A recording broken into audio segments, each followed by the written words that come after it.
My name is Frank Maris. I'm an author, hypnoregressionist, and a low-power psychic medium. Today's video is the first in a series of videos about my infamous past lives. Lives where my soul had a major impact in wrecking kingdoms, empires, or just large regions of countries in the past. Today's expose takes us to the time of the French Revolution in 1789.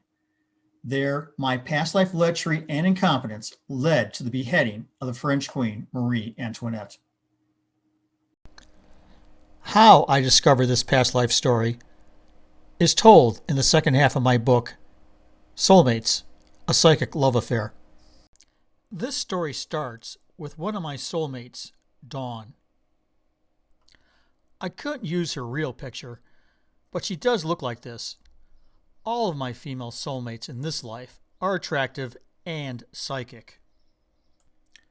Dawn and I had several past life marriages together, but in this life we were together for only 3 months.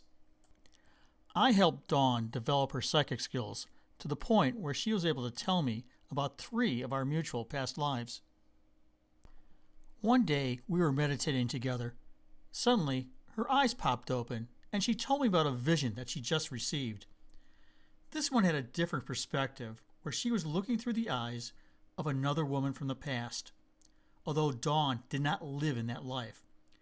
Those eyes belonged to Marie Antionette, the French queen who lost her head in the French Revolution. Dawn relayed to me that the spirits told her that although she was not Marie, who she was looking at in the vision was once me.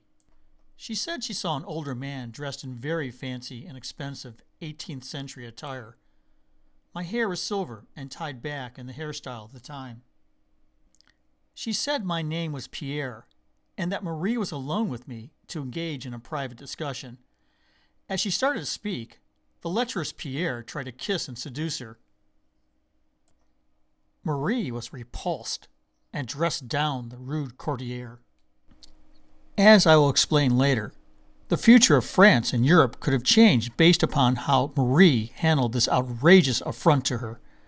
Her choices were to report me to the king, or she could keep this incident quiet. Fortunately for me, she did not tell the king of this trespass because she feared a scandal. Wrong choice, Marie, but I'm getting ahead of the story.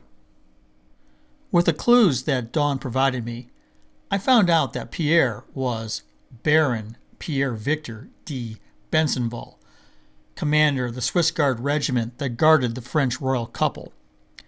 The Baron came from a prominent Swiss patrician family and moved in the highest of French aristocratic circles, being a friend of the king's brother, the Count of Artois. Pierre was an avid patron of the arts and a collector of paintings which hung in his fashionable Paris house. He considered himself a ladies' man, and although he was older, he continued to pursue young women in the French court.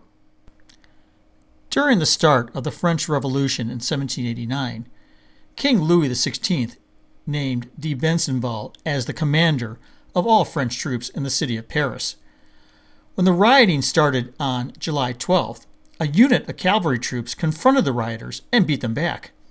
It was then that Baron Pierre made the fateful decision to withdraw that cavalry unit and remove all troops from the city of Paris. There's much speculation as to why he did that.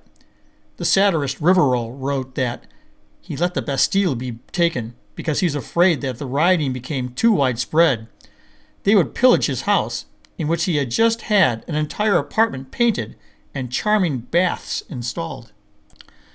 An answer closer to the truth might have been that the Baron could not stomach massacring hundreds of French citizens, or he was concerned that the French soldiers would not follow his orders to shoot their fellow citizens.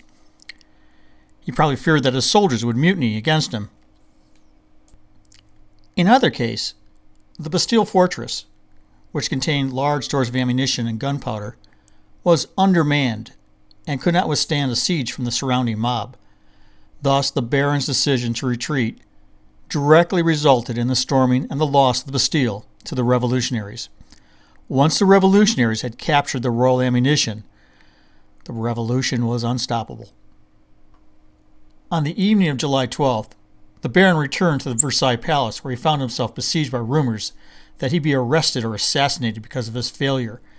He only agreed to leave when the king ordered him to do so. This order to leave was probably a nice way of saying that the Baron was fired and relieved of his command. In disguise, the Baron fled Paris to go back to Switzerland.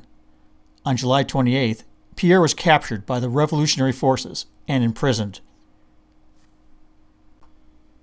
He was later tried by the new government, who had a hard time vilifying a general who was more noted for his exploits in the boudoir rather than on the battlefield. The Baron was found not guilty and set free. He then quietly retired to his Parisian home and died in 1791. Before he died, the Baron wrote a book called Memories, where he recounted many scandalous tales from his time at the royal court. His son published the book after his death, so I guess writing revealing books is in my soul. What would have happened if Marie Antoinette had the Baron fired for his indiscretions towards her? Would a different military commander have unleashed the royal troops against the mob, preventing them from capturing the Bastille? The Queen's fate and the future of France were in her hands when she was deciding whether to discipline the Baron. Instead, Marie went to the guillotine a year after Pierre died. So, why did I share this story with you?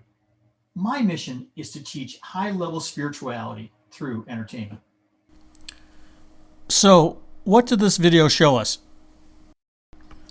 First, the concepts of reincarnation and soulmates are linked. Second, glamorous past lives can be bad ones. Be careful what you ask for. Finally, how past life information can be obtained through meditation or a psychic reading. I hope you enjoyed this video. If you did, please hit the like button and consider subscribing to this channel. You know, you should, because I have even more interesting past life stories like this one. For example, my soulmate Dawn lived 3 lives as medieval queens, and she always managed to get my soul into trouble in those lives. So until next time,